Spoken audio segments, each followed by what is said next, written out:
Porque nós temos aqui no meio de nós alguém que sofreu, que foi vitimado por esse ódio em cima do palco. E quantos jovens? Por isso agora eu peço que a nossa irmã Maria Baquita, que todas as noites está aqui no carrão conosco, ela possa dar esse breve testemunho. O quanto ela sofreu as influências negativas dessa musicalidade satânica, dessas músicas consagradas a Satanás e que fazem os jovens experimentar cada vez mais um vazio, um profundo vazio, uma rebeldia, onde parecem estar sendo consolados, mas na verdade vão afundando, afundando cada vez mais. E nós estamos aqui porque, assim como na vida do Kirk, nós pedimos ao Senhor, a São Miguel Arcanjo, que venha vencer na vida de todos esses filhos e filhas amados, amadas de Deus. Irmã Maria Baquita.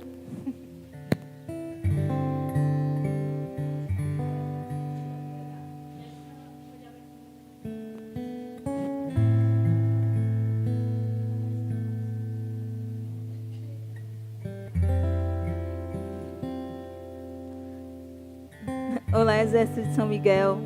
Eu me chamo Irmã Maria Baquita, do Instituto Hesed. Como todos já me conhecem, eu sou a irmã do Carrão, como o irmão Emanuel Maria sempre fala. E de tudo isso que a irmã Maria Raquel, o irmão de Maria, falou em relação ao King, em relação ao rock em si, eu já quero deixar assim em pauta aqui que a gente está falando do rock não é para denegrir o ritmo e não é para tornar em ênfase que o rock em si é ruim. Não é isso. A gente só está dizendo, a gente só está tentando mostrar a realidade do que já aconteceu, do que já acontece com muitas pessoas que se influenciam pelo lado ruim do rock. E eu fui muito influenciada, assim como King. Só que eu não fiz isso tudo que ele fez. Eu não tocava, eu não era de bandas. Mas, em compensação, muita coisa eu já vivi. Quando eu lembro que, creio que muitos adolescentes estão assistindo, e eu já fui adolescente, eu sou jovem, né? Mas nos meus 15 anos, eu lembro-me que foi a fase assim, que decretou assim, a minha rebeldia a Deus, a minha rebeldia a tudo. Simplesmente foi um reviravolta na minha vida. Eu lembro-me bem que foi dos 14, 15, 16 que eu quis ser diferente, principalmente quando eu lembro-me que quando eu fui para o ensino médio. Quando eu passei para o ensino médio, a minha vida foi transformada mesmo, assim, para o lado negativo.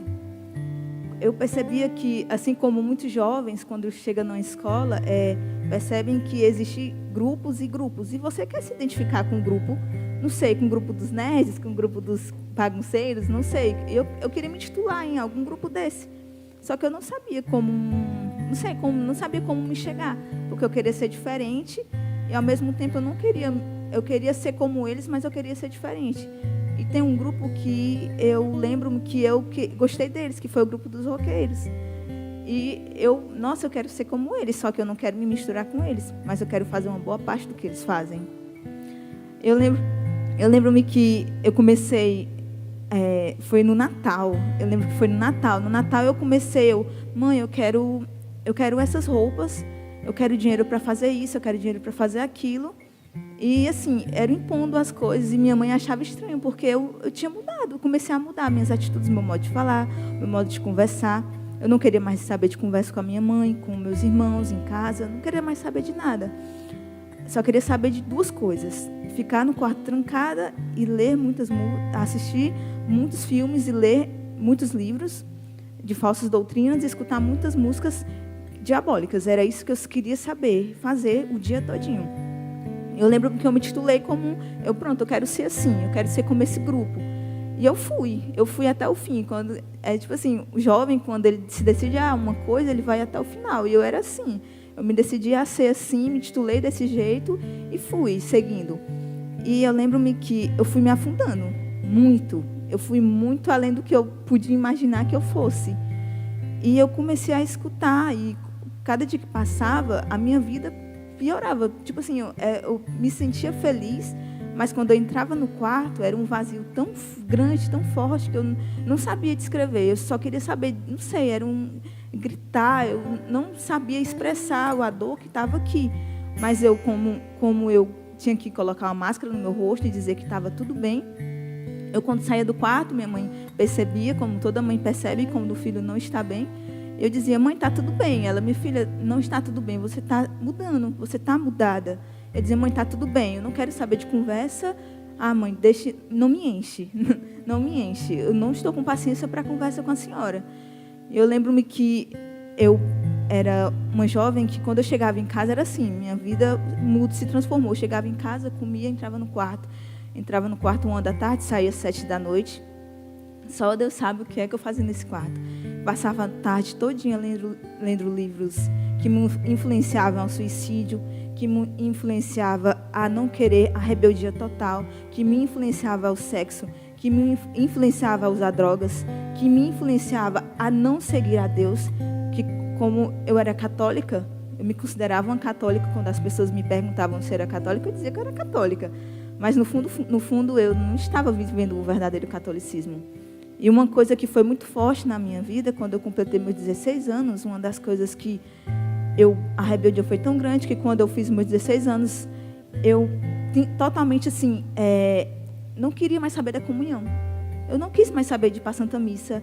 Para mim, era a raiva. Quisesse me ver com raiva, com muita raiva, quando a minha mãe dizia: vamos para a Santa Missa, vamos comungar. Eu senti perdão a palavra, mas era um nojo.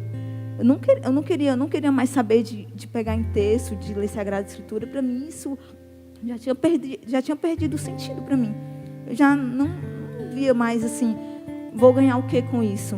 Tipo isso. E minha mãe foi assim, percebendo que eu realmente já não era mais aquela menina dócil, mas aquela menina paciente, aquela menina que gostaria de conversar com ela, que gostava de conversar com ela quando chegava da escola. E eu lembro que as minhas maiores vítimas em casa dessa minha rebeldia foi minha mãe e minha irmã.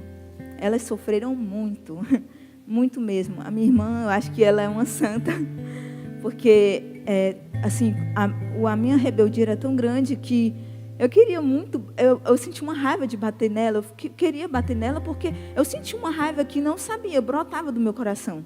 Brotava do meu coração, e como a minha mãe percebia que aquele amor que eu sentia por ela não era mais o mesmo.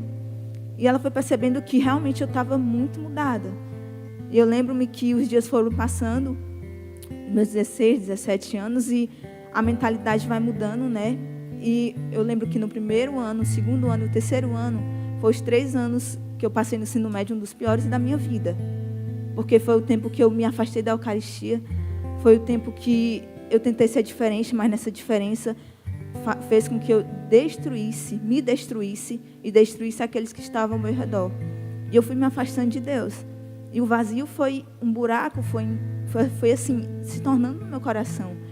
Eu fui percebendo que eu não estava só. Eu olhava para um lado, olhava para o outro. Tinham muitos ao meu redor, mas ao mesmo tempo é como se não estivesse. Eu não sei, era um vazio que eu não sabia como preencher. Eu preenchia com músicas, com livros, mas isso só era naquele momento, depois passava. E eu lembro que, quando completei meus 18 anos, eu senti assim, eu dei um basta.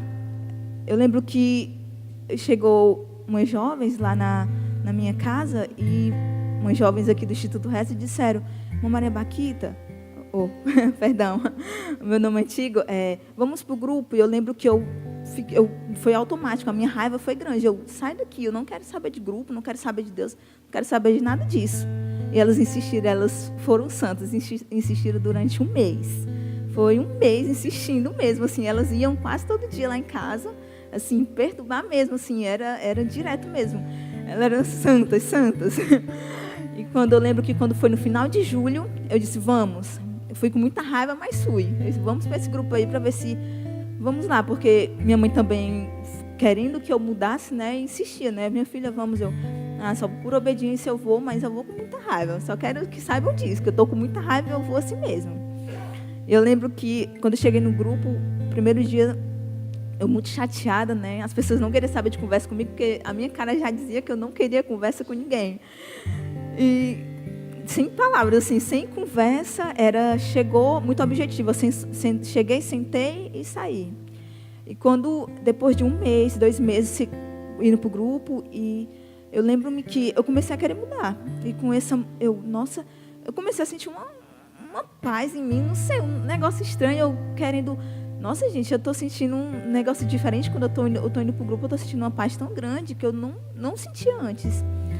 E foi passando os tempos, eu comecei a querer ir para a Santa Missa por livre e espontânea vontade. Eu lembro-me que quando eu cheguei numa Santa Missa, eu vou fazer uma comunhão espiritual, uma das coisas que eu não fazia há mais de 1 ano, que fazia 1 ano que eu não comungava mais. Para ser sincera, mais de 1 ano que eu não comungava mais. Eu vou fazer uma comunhão espiritual.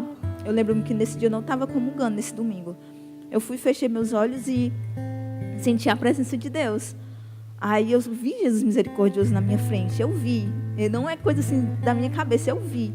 Eu comecei a chorar, chorei muito.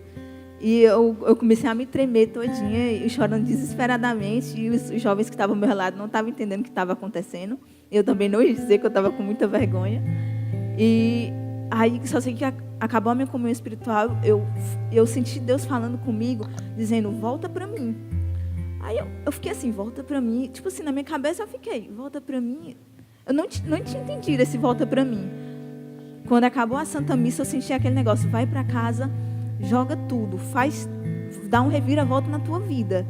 Eu lembro que quando acabou a Santa Missa, eu fui correndo. Saí desesperadamente, as jovens falando comigo. Onde é que a senhora vai? Onde é que a senhora vai? Eu não sei, eu vou lá em casa, eu tenho que fazer o que eu tenho que fazer agora. Aí eu cheguei no quarto, fiz tudo que os senhores puderem imaginar. Meu quarto era escuro, era um quarto um pouco assustador, assim, aparentemente. E assim, não era todo mundo que tinha coragem de entrar nele. E eu cheguei no quarto, tranquei a porta, eu bati a porta, minha filha, o que foi isso? Não, mãe, é uma mudança aqui. Só falei, isso é uma mudança aqui. Aí eu fui, rasguei todas as minhas revistas, meus livros, botei tudo numa sacola, comecei a rasgar meus pôsteres, as lágrimas correndo, eu rasgando os pôsteres da parede. Eu chorando, falando com Deus, Deus, realmente o Senhor transforma, o Senhor realmente mudou a minha vida. Eu chorando muito. Joguei tudo numa bolsa, assim, e dei destino para isso. E depois disso, a minha vida foi mudando muito, assim, reviravolta muito grande. Assim, as minhas amizades, o povo da escola percebeu que eu estava diferente. Depois de 1 semana, assim, eu estava, assim, mudou, foi uma reviravolta muito grande. Os jovens percebiam da escola que eu estava diferente, por causa das minhas atitudes, as minhas conversas. O meu jeito já não era mais o mesmo. E eu percebi que Deus tem um propósito muito grande, teve um propósito muito grande na minha vida. E assim, graças a esse sim, e graças a esse amor misericordioso que Ele teve por mim, eu estou aqui contando esse testemunho, esse breve testemunho. E assim, sou muito feliz, sou muito grata mesmo a Deus, sou muito grata ao Instituto Hesed, sou muito grata aos jovens que persistiram até o final, que foram realmente anjos na minha vida, e até hoje são anjos na minha vida. E assim, eu só tenho a dizer que os senhores que vêm, assistem determinadas músicas, assistem determinadas coisas, leem determinados livros, que percebem que não traem coisas boas, que sentem que influenciam ao lado negativo, falem, dizem, joguem, façam com que falem com Deus e percebam, achem como eu fiz. Eu fui, Deus me mostrou que isso, o que era que eu estava vivendo, me mostrou que realmente eu estava no buraco, que eu precisava dele. E basta você confiar em Deus e também largar. Se você percebe que isso está lhe prejudicando, que isso não lhe traz algo bom, fale para sua mãe, jovem, fale para sua mãe e diga, mãe, eu estou sentindo isso, mãe, eu estou sentindo aquilo. E é isso, Deus foi muito misericordioso comigo, eu sou muito grata a Deus e sou muito feliz por estar aqui. Sou muito, assim, eu não tenho palavras para descrever o quanto eu sou feliz como irmã, como eu sou feliz por ser filha predileta de Deus. Amém, Jesus.